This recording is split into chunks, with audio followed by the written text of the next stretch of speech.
Welcome back. Isaiah 53, 4 through 6 explains the claims that were made in the previous section, namely that the servant, when he came, was rejected by his nation and died at their hand.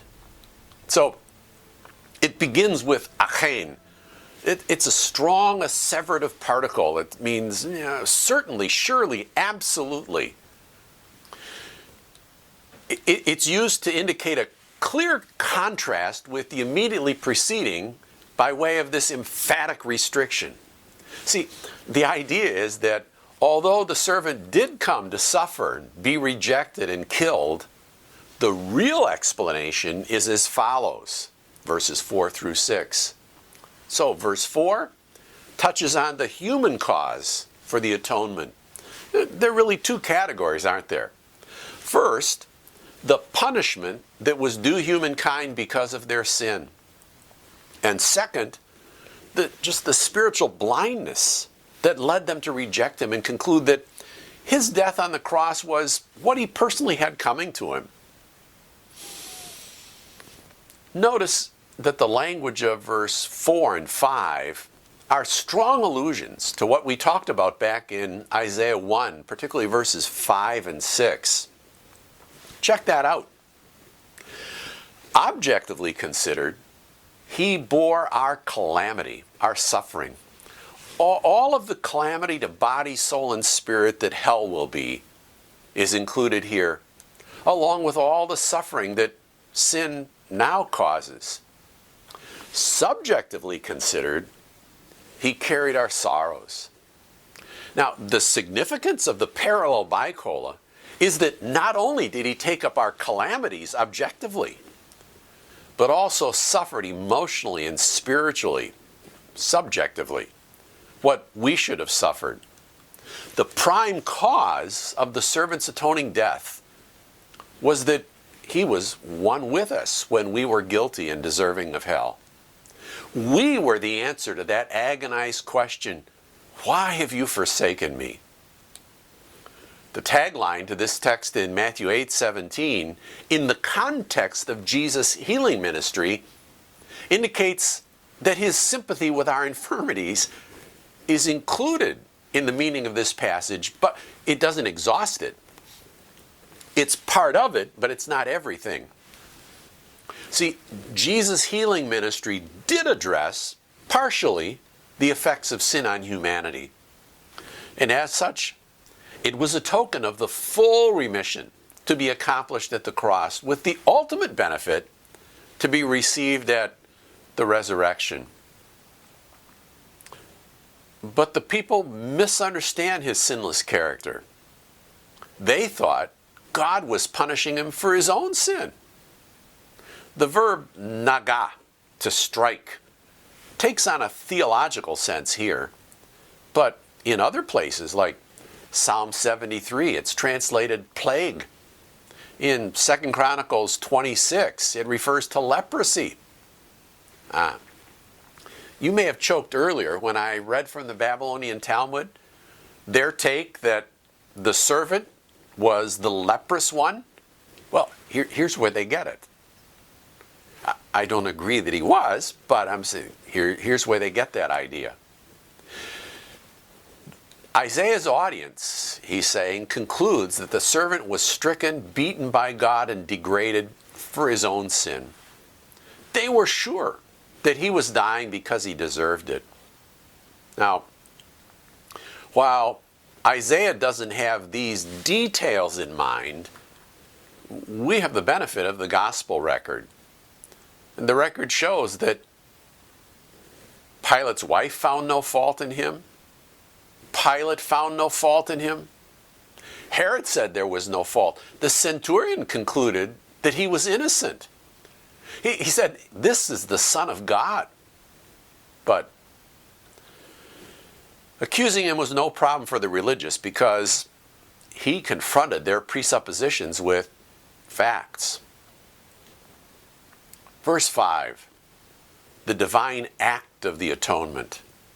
Again, it begins with a disjunctive, but he, demonstrating a break, a contrast with verse 4, where the servant is seen by Israel as dying for his own sins, here he's presented as dying for Israel's sins and for the sins of the world as our substitute. Notice the variety of parallelism: pierced, crushed, punished, wounded, each presenting an aspect of the vicarious nature of the servant's death. Vonarelli observes that vicarious expiation is here spoken of can't be seriously questioned. As plainly as human language is able, it's said and emphasized unweariedly. I mean, look at verse 4, verse 5, verse 6, verse 10, verse 11, verse 12. The point is that the sinless one bore the punishment which must else have fallen on the entire people, verse 6. Au contraire, his suffering was vicarious. It was for our rebellion.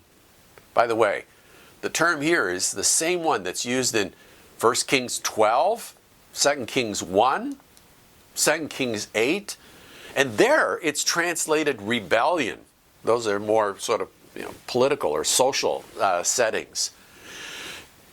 I think that's important because our English transgression connotes, I think for many folks, a much tamer idea. It's almost a slip or an oops. I didn't deliberately pass in a no passing zone. I just was a little distracted, and so I faded over the double yellow line.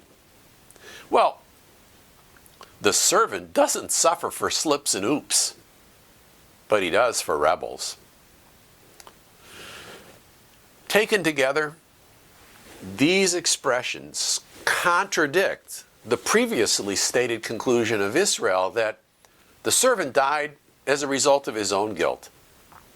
The claim is clearly made here that he died to pay our obligation to suffer punishment. God imputed our sin to him, and therefore he had to die. What's the intended effect? Reconciliation with God. Our shalom, wholeness, integrated, complete, sound. Using this term to describe the results of the servant's work of salvation, I think, precludes a reductionist understanding of salvation. It's not just an insurance policy from hell. It involves not only reconciliation, but all the benefits that pertain to it. Think back on our conversation of the peace offerings in Leviticus 7 and 22, and how they taught Israel symbolically this wholeness, this communion and blessing that was theirs by the redemption that would be provided by the promised one. As I've already pointed out, the language here parallels the language of Isaiah 1, verses 5 and 6, which indicates that the author is speaking of a moral and spiritual disorder.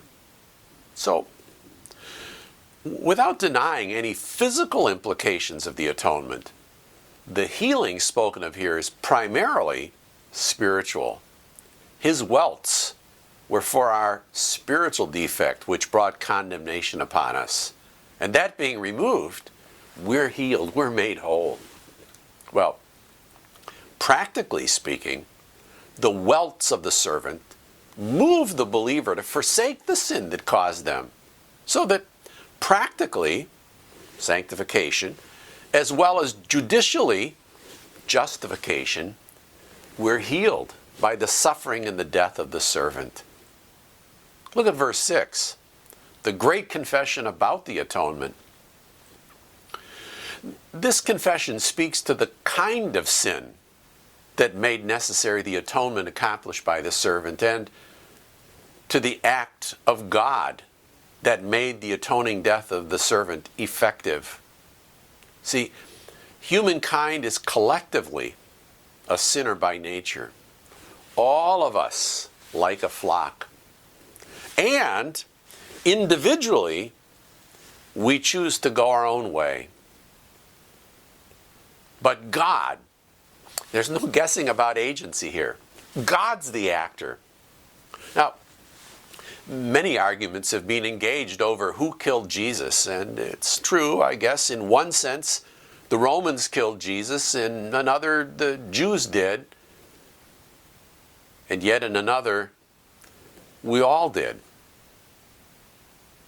However, in the end, this text claims